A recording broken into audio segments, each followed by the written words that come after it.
Congress party రాష్ట్రంలో ఎన్నో సంక్షేమ పథకాలు చేపట్టిందని ప్రజల కోసం నిరంతరం కష్టపడుతున్న పార్టీ కాంగ్రెస్ పార్టీ అని మల్కాజ్గిరి పార్లమెంట్ కాంగ్రెస్ అభ్యర్థి సునీత మహేందర్ రెడ్డిని అత్యధిక మెజారిటీతో గెలిపించాలని మేడ్చల్ జిల్లా ఓబీసీ చైర్మన్ గువ్వ రవి ముద్రాజ్ తెలిపారు. గువ్వ రవి ముద్రాజ్ ఆధ్వర్యంలో మేడ్చల్లో కాంగ్రెస్ పార్టీ బీసీ కార్యకర్తల సమావేశం నిర్వహించారు. ఈ కార్యక్రమం ముఖ్య అతిథిగా మల్కాజ్గిరి పార్లమెంట్ కాంగ్రెస్ పార్టీ అభ్యర్థి సునీత మహేందర్ రెడ్డి హాజరయ్యారు.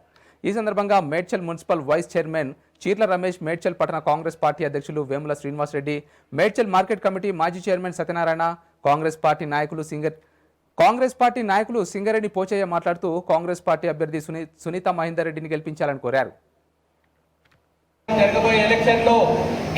రకరకాలుగా ఊహించుకుంటున్నారు. ఈ రోజు అక్కడ బీజేపీ వస్తుంది, ఇక్కడ టీఆర్ఎస్ మేమే అధికారంకి వస్తాము, మేమే గెలుస్తామని అది నానా రకాల వాళ్ళు ఊహాగానాలు చేస్తున్నారు.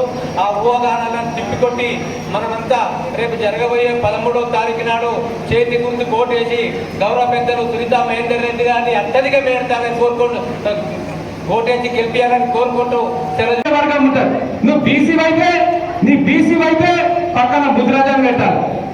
ముద్రాజాన్ని పెట్టాలా వద్దా? నీ కొడుకు ముద్రాజాన్ని పెడతావా?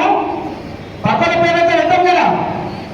అందుకే అతనికి బీసీల మీద ఉన్న ప్రేమ ఏందో మన మేడ్చల్ పార్లమెంట్ ప్రజలకి తెలిసే విధంగా ముదిరాజు సోదరులు ఇది ఒక మెసేజ్ ప్రతి ఒక్క మీ బంధువులలో అందరికీ వెళ్ళే విధంగా 5 లక్షల రూపాయలు రావాలంటే బీజేపీ పార్టీకో బీఆర్ఎస్ పార్టీకో వేస్తే రావు.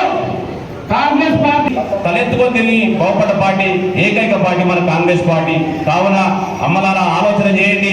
మన యొక్క అభ్యర్థి పట్నం సునీత మహేందర్ రెడ్డి గారు వారు 15 సంవత్సరాల నుంచి మనకు ఎన్నో సేవలు చేస్తున్నారు. జిల్లా పరిషత్ చైర్మన్ గా వారు, నేను మార్కెట్ కమిటీ చైర్మన్ గా ఉన్నప్పుడు దాదాపు ఎన్నో నిధులు పట్నం మహేందర్ రెడ్డి సార్ మినిస్టర్ గా ఉండే, మా ఎమ్మెల్యే సుధీర్ రెడ్డి గారు ఎమ్మెల్యేగా ఉన్నప్పుడు మేడం గారికి ఇట్లా ప్రత్యేక నిధులు ఇచ్చి మార్కెట్ కమిటీని ఎంతో అభివృద్ధి తీసుకుపోయి కాంగ్రెస్ పార్టీని బలపరిచి కాంగ్రెస్ పార్టీ చేకూర్చి మీద ఓటేసి మంచి పాలన అందించే విధంగా మేడం గారిని ఎన్నుకోవాల్సిన అవసరం ఎంతైనా ఉందని చెప్పి ఆయన ఏ విధంగా కూడా ఓటు అడగడానికి అప్పుడు మన మండలంలో కానీ మన కాన్ఫరెన్స్లో కానీ. కానీ దయచేసి అందరం కూడా గుర్తించి ఏ పార్టీ చేస్తే ఎట్లున్నా చెప్పుకున్నట్టు మస్తు చెప్పుకుంటూ ఉంటాం. ఎవరు పెద్దల వాళ్ళు, ఎవరు గొప్పల వాళ్ళు అనుకుంటాం. న్యాయంగా కూడా ఎవరు పంచుకుంటున్నాం వాళ్ళని మనం పని చేసుకొని ఇప్పుడు వరకు బీఆర్ఎస్ పార్టీ వాళ్ళు చేయలేదు, బీజేపీ వాళ్ళు కూడా చేయలేదు. మన మేడం గారిని మనకు జెడ్పీటీసీగా ఉండి ఉమ్మడి రంగారెడ్డి జిల్లా మన దగ్గర ఎన్ని పనులు చేసిందని మనం చెప్పుకుంటే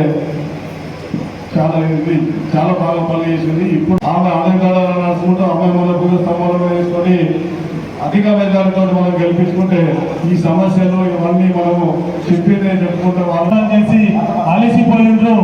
అయితే ప్రతి ఒక్కరు చెప్పేది 90% బీసీ జనాభా ఉంది మన దేశంలో.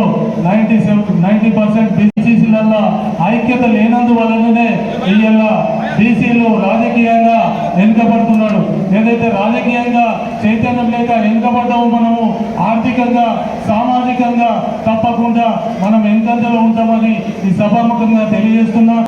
మనం సాధించుకోవడానికి ప్రయత్నం చేసి ఒక్కటే బీసీలంతా కొట్లాడే నాడే మనకి ఏ పార్టీ అయినా కానీ మనకు అవకాశాలు ఇస్తుంది. కాబట్టి మన జనాభా ప్రకారం